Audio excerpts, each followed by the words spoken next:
You know, the saddest part of all of this is we don't have a general manager of the department, and the department is not together enough to give us credibility here as a group. I mean, that's the honest fact here. We just don't have enough faith that your numbers are there. I've been trying to get the straight numbers for my district and how it impacts the people. I don't have the straight numbers. I don't have clarity on what this all means.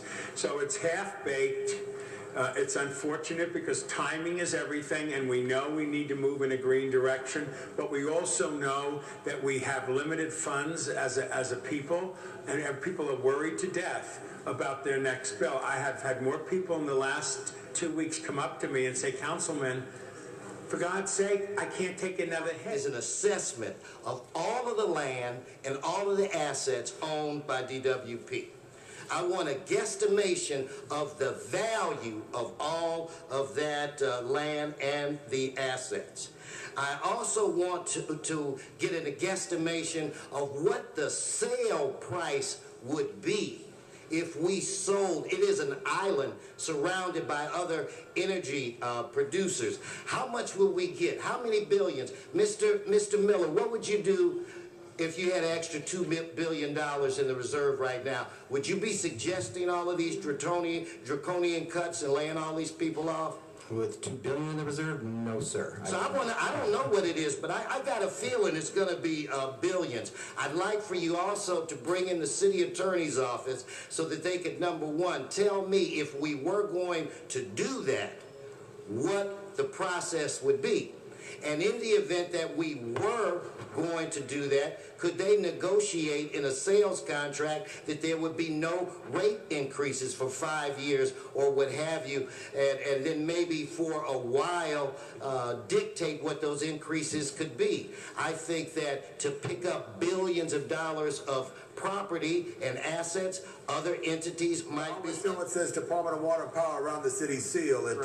As opposed to the other way. But that being said, could you guarantee to this council, as we look to expect, that there will be a franchise fee, whatever is called the transfer, that usual that you just described? I'm unsure of the question. Will you be able to send the $73 million that is planned to come here, that we've talked about, that someone had in some report that it can't come here? Well, again, I think that's something that comes out as what the different rate actions are going to be, and once we see what that issue is. And there's only two things it can be. A surcharge is a tax or a rate increase.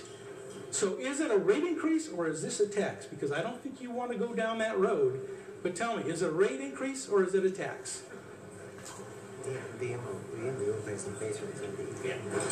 The MOU actually applies to base rates, and any ordinance change would require going through the MOU process, since the existing ordinance actually allows the cap to be raised under emergency situation. That's why it was deemed by the department that they would not need to go through the neighborhood council process. It was deemed by the department. I will tell you, ladies and gentlemen, this is just another affront to total affront by the department. When I wrote the ordinance, it said a rate increase. It didn't say in MOU that you had the right to change the intent of this council. The intent of this council was rate increase, not rate increase in ECAF separately. That is not what my motion said. That is not what the ordinance said. And if DWP wrote it that way, shame on you.